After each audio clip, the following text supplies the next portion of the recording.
Yan mga ka-agri, ito po yung coco peat na nabili natin sa online.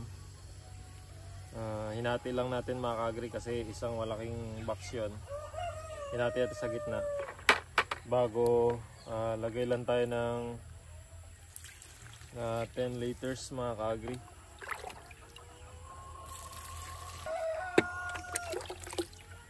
Gagamitin natin to para sa punlaan. Dahil magpupunla na tayo mga ka-agri ng ating melon.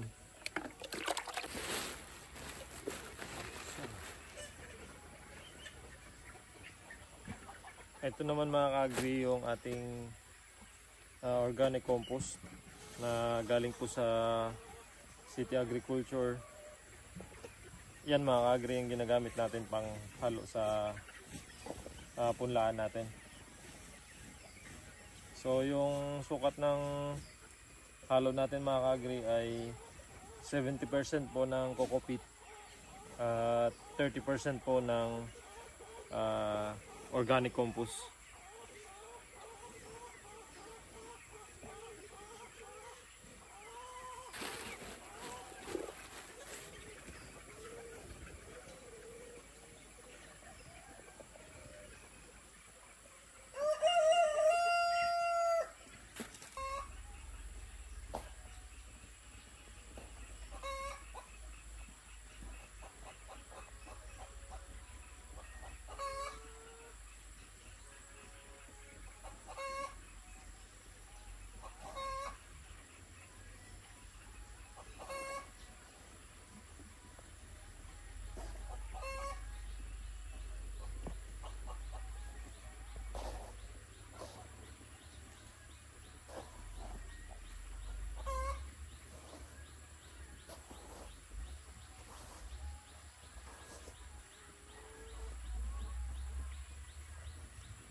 Pag yung mga ganito na, tanggal nyo na.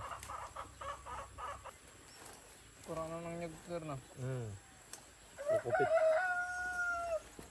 Balat ng niyog. Kurang mabilis na magana. Kapit yung magtanim siya. Mabilis na buwan.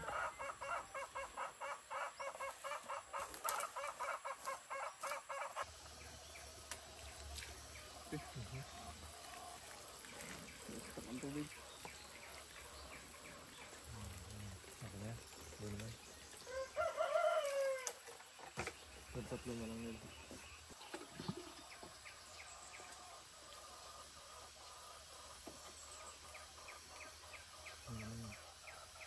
Kaya yan. Bone mo pa. Ito. Yan. Kanya lang ha. Kanya lang yung bone mo.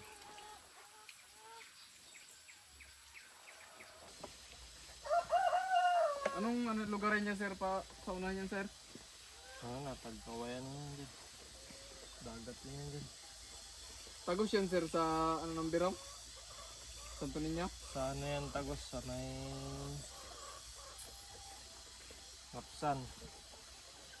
Hindi pa doon. Layo pa. Layo pa.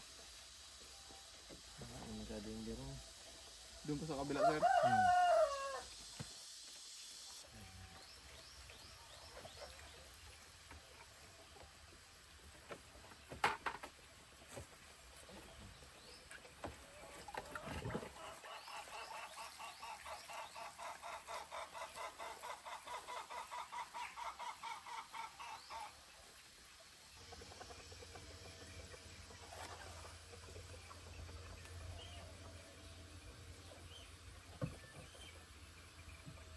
Yan, good morning po mga ka-agri. Kamusta po kayo?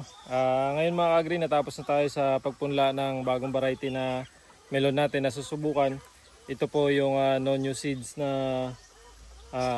emerald green at saka Ilocos gold po mga ka-agri. So ito po yung itatanim natin ngayon para masubukan po natin mga ka-agri yung ganitong melon na variety. So ayan, natapos na tayo mga ka-agri sa pagpunla natin. Bali yung mixture na lupa na ginamit natin para sa punlaan mga ka-agri ay coco peat at saka organic compost po. Bali 70% po na coco peat Tapos 30% na organic compost. Ayan. So antayin na lang po natin mga agri. 12 to 15 days. Update ko na rin po kayo bago tayo mag-transplant. So ayan po. Maraming salamat mga agri sa inyong pagsuporta, sa inyong panonood. Ingat po kayo palagi mga agri. Happy farming po sa ating lahat.